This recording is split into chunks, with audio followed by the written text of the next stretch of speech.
আগের সরকার ভালো ছিল। আজকে বাংলাদেশের রাজনীতির প্রেক্ষাপটে যেভাবে কাদা ছোড়াছড়ি শুরু হয়েছে, জনগণের ভিতরে একটি আতঙ্ক বিরাজ করছে। জেগেছে জনতা, জেগেছে দেশ, পথ হারাবে না বাংলাদেশ। রক্ত যখন দিয়েছি, রক্ত আরো দেব।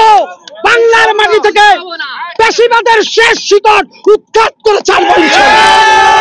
আজকে 5 আগস্টের একটি বছর পূর্ণ হয়েছে।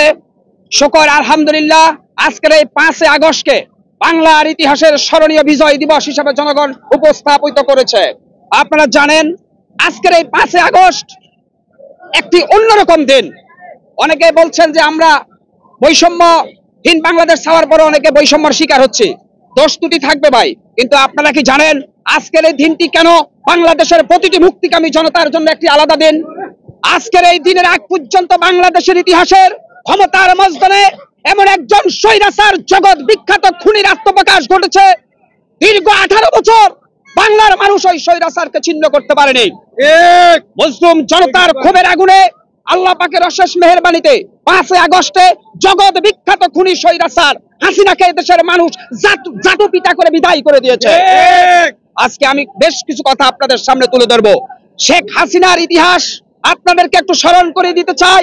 বাংলাদেশের মানুষের কত দুর্ভাগ্য, দীর্ঘদিন 17 বছর এমন একটা ফ্যাসিস্ট সরকার ক্ষমতায় ছিল যে শেখ হাসিনা ক্ষমতার চেয়ারকে দীর্ঘায়িত করার জন্য আদালতের গাড়ির উপরে বন্দুক রেখে তত্ত্বাবধায়ক সরকার ব্যবস্থাকে বাতিল করে জনগণের অধিকার চিরতরে হরণ করেছে।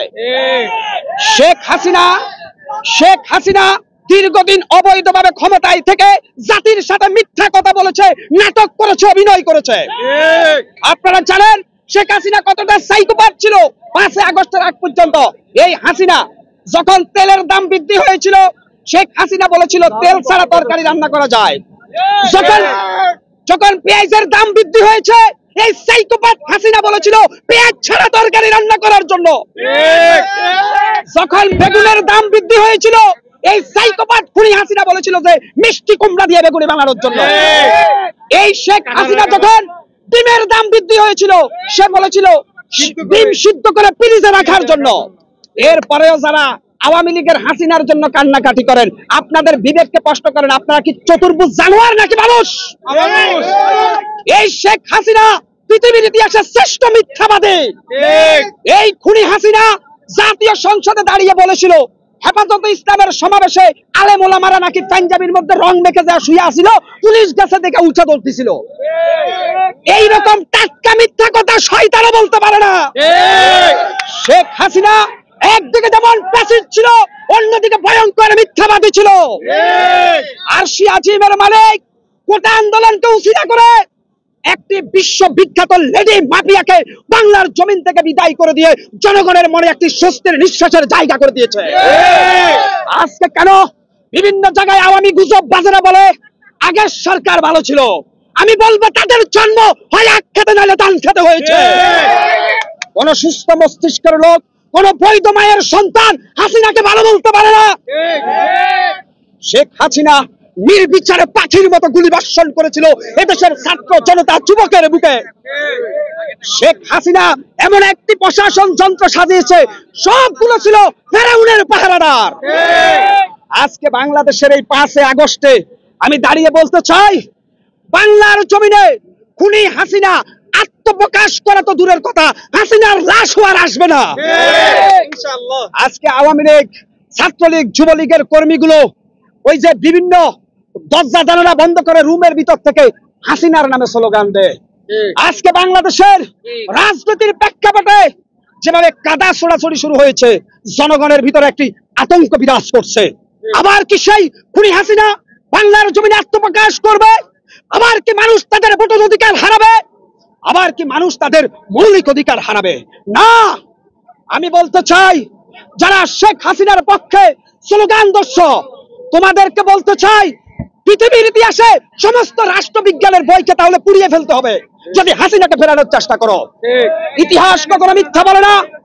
ইতিহাস সাক্ষী আছে, কোন স্বৈরাচার যদি একবার ক্ষমতার চেয়ার থেকে নামে যায়, দ্বিতীয়বার ওই চেয়ারে প্রত্যাবর্তন করার সুযোগ নাই। আজকে আমি বলবো, জেগেছে জনতা, জেগেছে দেশ, পথ হারাবে না বাংলাদেশ। বাংলাদেশের প্রতিটি ঘরে ঘরে আমরা এক একটা ছাত্র নেতার বেশ উত্থাপিত হব। রক্ত যখন দিয়েছি রক্ত আরো দেব। বাংলার মাটি থেকে পেশিবাদের শেষ শিকড় উৎখাত করে ছাড়ব। আজকে আমি বলতে চাই, শেখ হাসিনা এবং আওয়ামী লীগ বাংলাদেশে কোনো রাজনৈতিক দল ছিল না, এটা ভারত থেকে পরিচালিত একটি ভারতীয় প্রতিষ্ঠান ছিল। শেখ হাসিনার আমলে এদেশের মানুষের ন্যূনতম কোনো অধিকার ছিল না। শেখ হাসিনা গণমাধ্যমের গলা টিপে ধরেছিল, শেখ হাসিনা সাধারণ জনগণের গলা চেপে ধরেছে।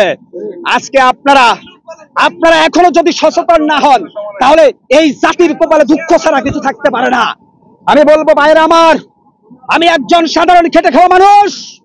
শেখ হাসিনার জারজ সন্তানদের হাতে যদি আমার মৃত্যু লেখা থাকে, আমি সেই মৃত্যুর জন্য প্রস্তুত।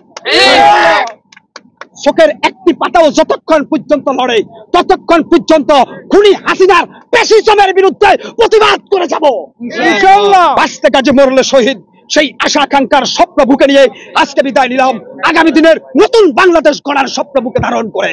আসসালামু আলাইকুম ওয়া রাহমাতুল্লাহি ওয়া বারাকাতুহু।